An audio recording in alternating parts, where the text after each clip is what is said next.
Muito boa noite, pessoal. Hoje um dia feliz, um dia diferente, porque temos o nascimento do filhinho do pastor, meu amigo pastor Rafael Segadas, né? O Judá chegou hoje à tarde, no finalzinho da tarde, então parabéns mais uma vez à família, a igreja de Jardim Caraí, da Academia da Fé lá em Niterói, toda feliz. Parabéns, que Deus abençoe essa família cada vez mais. Muito bom? Estamos aqui começando mais um capítulo da nossa série Entrega e Ressurreição. Estamos caminhando para os últimos capítulos aí sobre a entrega, que é muito importante nós trabalharmos muito bem essa questão da entrega, hein? Como é importante. Se é importante para Deus, é que é importante para nós. Então nós temos que colocar a lupa em cima, estudarmos, nos aprofundarmos nesse assunto, porque quanto mais preciosa, mais profunda for a sua entrega, com certeza você vai entender também a respeito da ressurreição. Tá bom? Então hoje nós vamos conversar sobre mais um ponto, né? Mais uma diferença entre os tipos de entrega. Temos trabalhado isso de alguns capítulos, os diferentes tipos de entrega. E hoje vamos avançando para mais um tipo de diferença, né? Ou seja, trabalharemos hoje sobre a entrega voluntária ou involuntária. Não é? Então, ou seja, sobre a entrega espontânea, aquela que é feita por vontade própria ou aquela por imposição. Aquela entrega que é, de certa forma, obrigado a fazer, né? Você é obrigado a fazer. Uma entrega, você está ali, não quer fazer, mas você é obrigado. Então, vamos conversar isso justamente hoje, sobre a diferença entre a entrega voluntária e a entrega involuntária. A entrega, quando ela é espontânea, queridos, ela é verdadeira.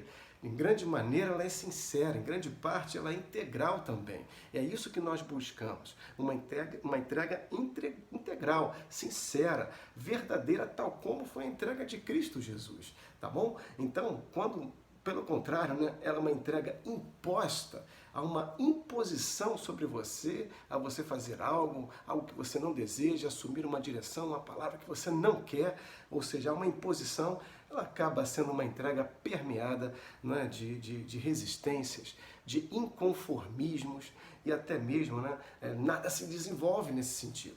Por isso mesmo nada se desenvolve. Então você fica inconformado daquela situação.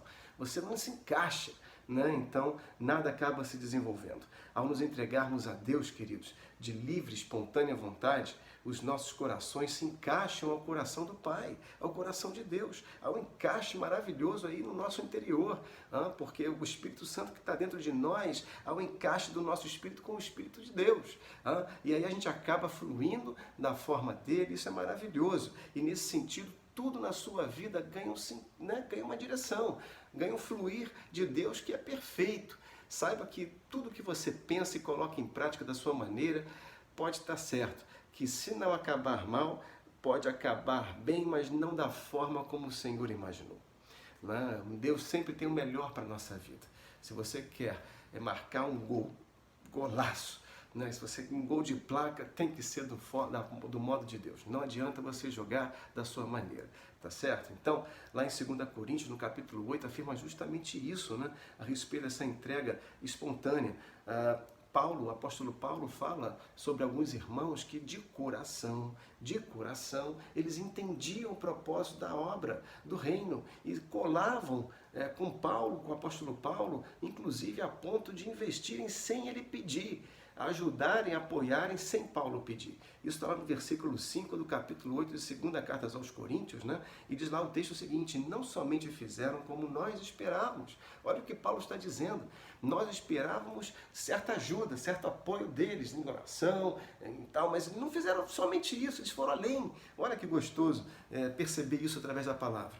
Mas também deram-se a si mesmos primeiro ao Senhor. Aí está o segredo. Aqueles irmãos, aquele grupo de irmãos, eles se entregaram, eles entenderam, entregaram seus corações para a obra, primeiramente ao Senhor, não é? Para depois entregarem-se também ao propósito que Paulo estava. Então, depois a nós, pela vontade de Deus, é o que fala esse versículo. Então, pega essa palavra e quando há um voluntariado, quando você entrega-se, né, para a obra, entende o propósito de Deus e de forma voluntária, essa entrega é integral. Você vai de coração e quando você vai de coração não há limites, tá bom? Isso é maravilhoso, Deus está contigo nisso. Tá certo? Então, Jesus nos convida a segui-lo, sempre foi assim.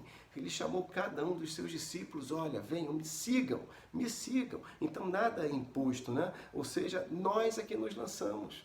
Você que, ao receber esse convite maravilhoso de Deus, é você que se coloca à disposição dessa rota, né, e vai e se lança na direção do Mestre. É assim que funciona. Então, nada é por obrigação. Com Deus, nada é obrigado. Deus não quer que você venha a Ele por força. Não, de forma alguma. Até mesmo o texto do profeta Zacarias, né, a respeito de Zorobabel, lá no capítulo 4, no versículo 6, ele deixa justamente explícito a forma de Deus atuar. Está lá escrito, né, que esta é a palavra do Senhor a Zorobabel, não por força nem por violência, né, mas pelo meu Espírito, diz o Senhor dos Exércitos. Essa é a forma de Deus atuar conosco.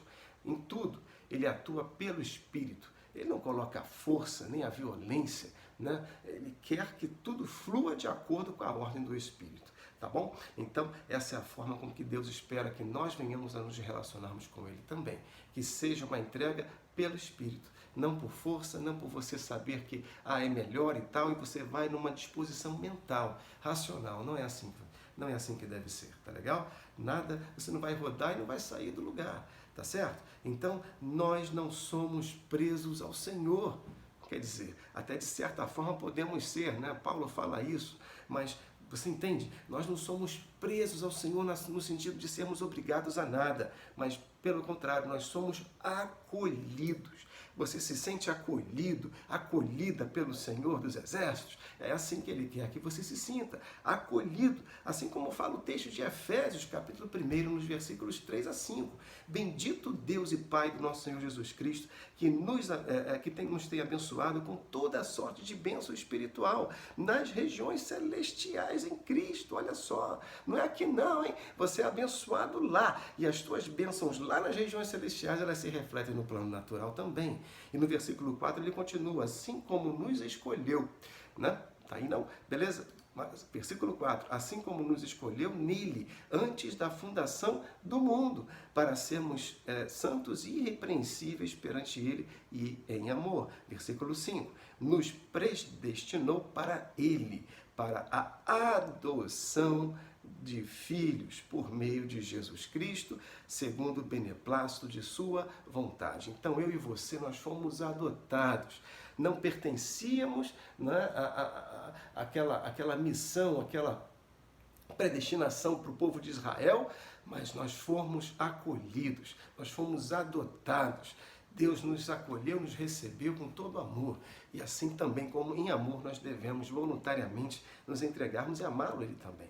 Então, no passado, nós éramos apenas criaturas de Deus, todo mundo, assim como qualquer ser humano, afastados da sua comunhão. Mas pela fé em Cristo, nós somos regenerados, somos acolhidos como filhos e conquistamos a posição de filhos legítimos. Eu e você, nós somos legítimos. Você pode dar glória a Deus por isso? Graças a Deus, não é? Fomos acolhidos porque o recebemos.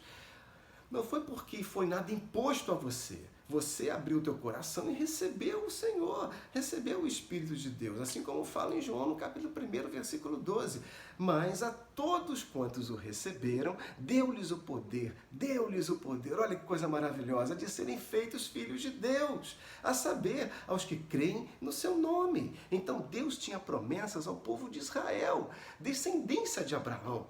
Mas por seu amor incomparável, não é? E presciência que também que lhe cabe, fomos considerados desde a fundação do mundo, detalhe, desde a fundação do mundo, né? Dentro daquele escopo que Deus falou com Abraão. Abraão, você vai ser pai de uma grande nação, rapaz, maior do que as areias os grãos de areia do mar, maior do que as estrelas que você possa olhar para o céu e tentar contar.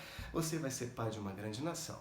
E dentro desse escopo de grande nação, Deus já olhava para mim, Deus já considerava você também, não é? Então lá em Romanos, no capítulo 11, no versículo 17, diz lá, se porém alguns dos ramos foram quebrados, e tu, sendo oliveira brava, é o nosso caso, foste enxertado em meio deles e te tornaste participante da raiz e da seiva da oliveira. Então nós fomos enxertados. Tá certo? Mas por quê? Porque você recebeu o Senhor como seu Senhor e Salvador.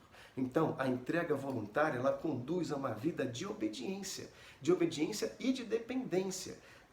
Certamente isso. Olha aí, ó, a entrega voluntária ela conduz a uma vida de obediência e dependência. Com certeza, se você entra de coração, você vai desejar obedecer e a dependência do seu Deus vai ser algo natural, automático para você. Então, em Filipenses, no capítulo 2, no versículos 5 a 8, ele fala justamente o exemplo de Cristo, né? Tende em vós o mesmo sentimento que houve também em Jesus, pois ele, subsistindo em forma de Deus, não julgou com usurpação a ser igual a Deus. Antes a si mesmo se esvaziou, ele se esvaziou, assumindo a forma de servo, tornando-se em semelhança de homens e reconhecido em figura humana.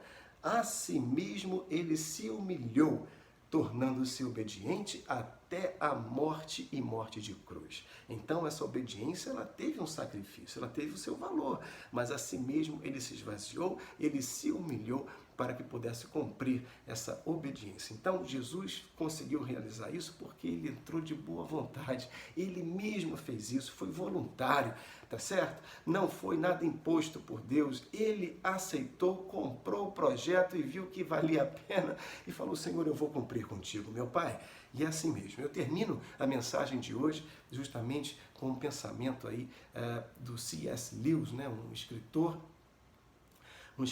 e teólogo irlandês, e ele escreve justamente dando um exemplo de como é o modo cristão, né, de viver, é diferente, é mais duro, mas também fácil. Diz lá que Cristo diz: dê-me tudo, não quero tanto do seu tempo, ou tanto do seu dinheiro, ou tanto do seu trabalho, né, qualquer esforço, eu quero você, diz ele. Não vim atormentar o seu eu natural, eu vim matá-lo.